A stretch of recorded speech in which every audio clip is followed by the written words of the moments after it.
Okay, so welcome back again. I'm in Victoria Street and I'm now looking across the way to the Albert pub.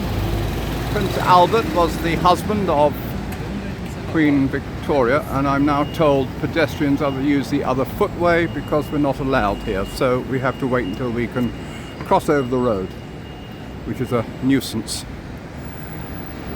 Oh, okay. Footway closed is what it says, and we've got the green light, the red light here, and we just have to wait patiently like good little citizens and there, now we can cross. Good.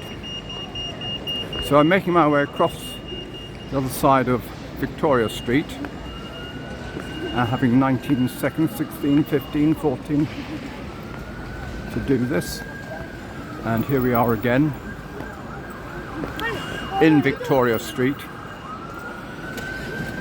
A suitable place to talk about Her late Majesty Queen Victoria, I suppose. Queen Victoria was the last of the Hanoverian monarchs, and she married Prince Albert, and that started up a completely new dynasty called the dynasty of Saxe-Coburg-Gotha, which oh, shut up!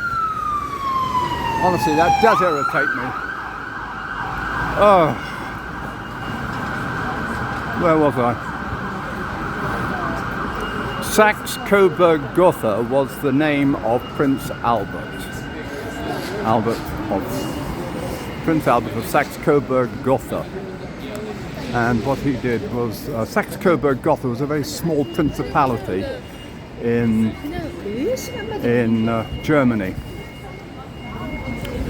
And many of the other important kings and emperors of Europe, people like the Emperor of Austria and the Emperor of Russia, all thought that Queen Victoria was marrying beneath her station by marrying such an insignificant little man. But anyway, it was a good match. I mean, they got on very well together, and he was thoroughly faithful to her for the rest of his life, unlike other kings and queens I could mention, but I won't.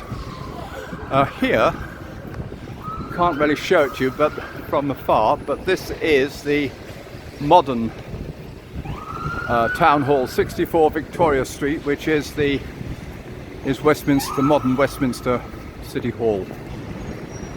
What we're now doing is looking across the street as I walk up in the general direction of Victoria Station, which means I'm sort of heading broadly northwest. And Victoria reigned from 1837 till 1901, and until the reign of Queen Elizabeth II, that was the longest reign there had ever been. It was 64 years, which was quite extraordinary. And there was a great deal of change in that time. And we still refer to it as the Victorian period, although strictly speaking it was Prince Albert who did really sort of set the tone for that period, because he did a lot of work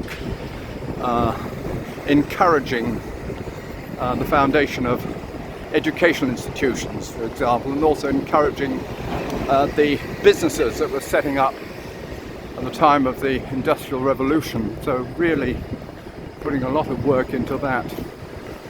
And he was a man of strict morals, unlike other members of the royal family one could mention, but probably better not to. And I say he set the tone. When we talk about Victorian morality, we're really talking about Albertan morality. Now, he died in 1861, just carried off with typhus, I think, through the bad drains at Windsor Castle. And Queen Victoria was thoroughly distraught and went into mourning for the rest of her life, and ever afterwards she wore black clothing, which is why when we think about Queen Victoria we have this impression of an old lady dressed all in black with a very sad expression on her face. But in the early years of the marriage and during her marriage to Prince Albert, she was really quite lively. And anyway, there we are. We just cross over here, cross back, onto this side of the street, because again I want to show you the various sites and attractions. And would you believe it? Well, I suppose you would believe it, we have a red light, so we can't cross. Well, we could, but it's just not very clever to do that sort of thing, so I'm just going to wait here patiently for the light to cross while I think of various things to say. There's the guy who's just risking his life. I'm not as young as he is, so I'm not inclined to do that sort of thing these days.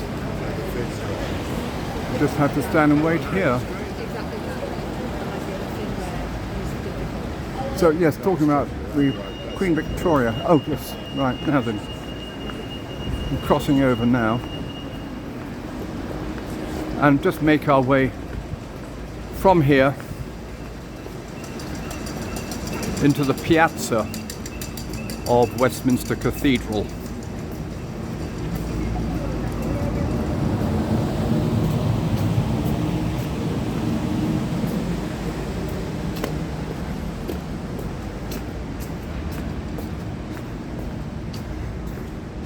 Now,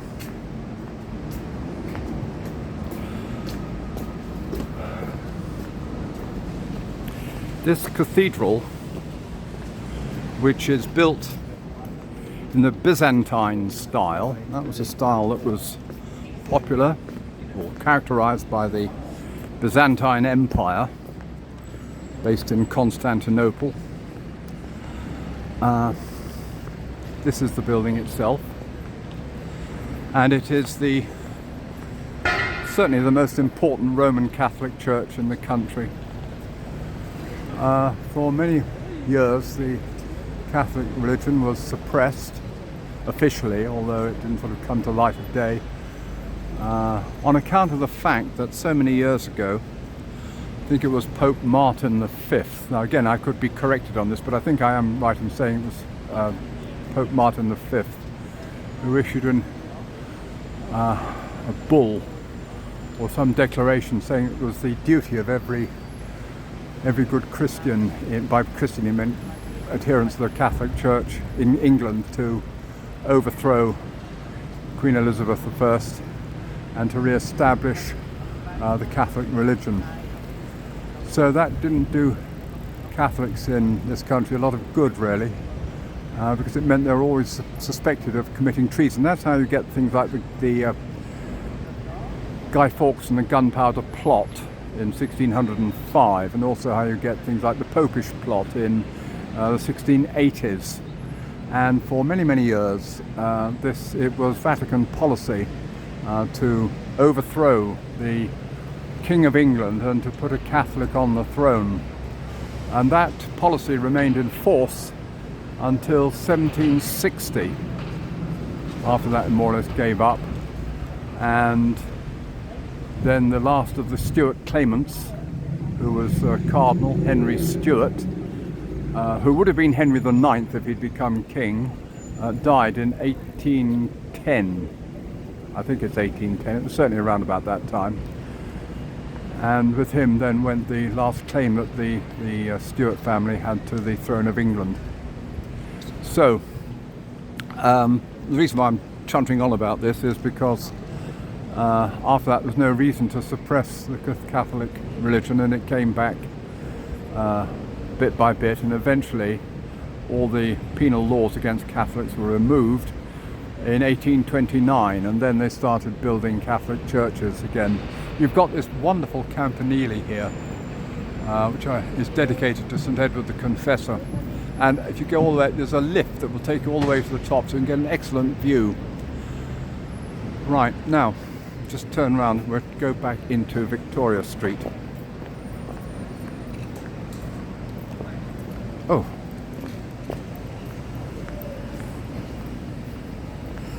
you'll see that so many of these buildings are sort of ultra modern, put up in the 1990s as I recall.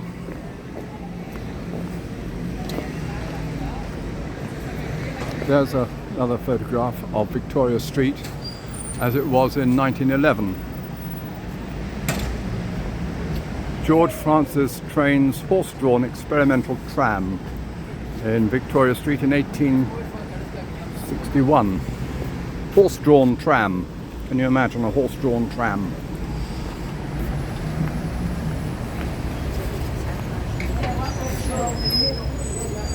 This is a McDonald's, of which there are several hundred in London and many thousands throughout the world. It's a global brand, as they say.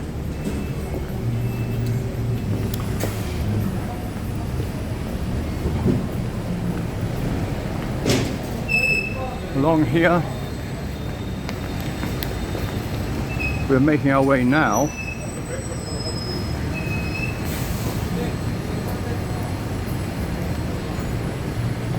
towards the end of Victoria Street, very close to Victoria Station.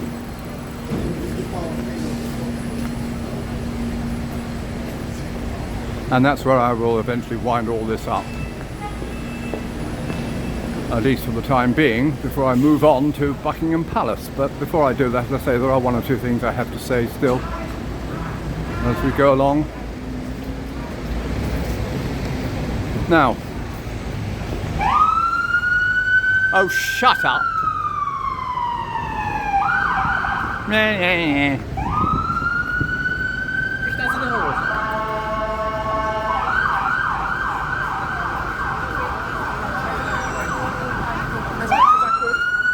Oh, would you believe it? Another one!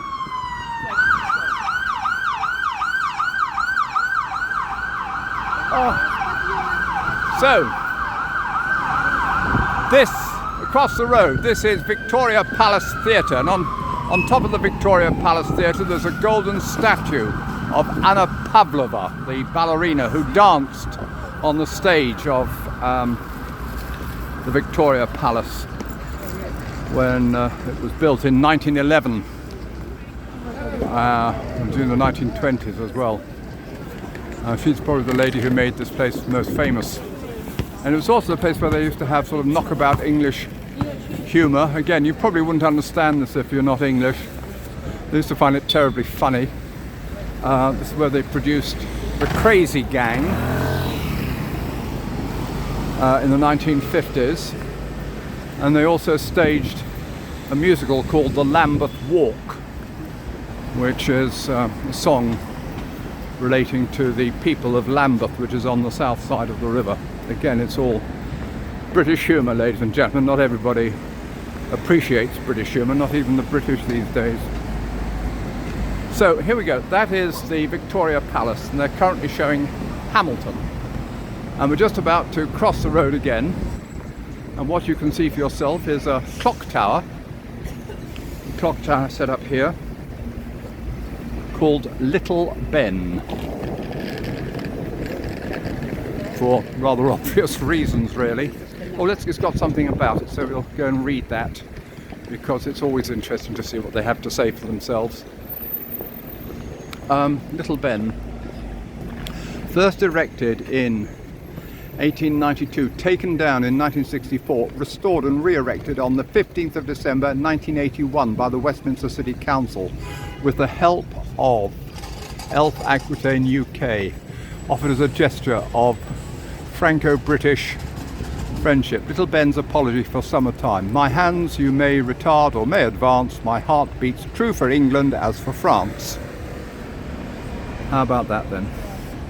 Okay, so we'll now turn round. And ahead of us we've got Victoria Station.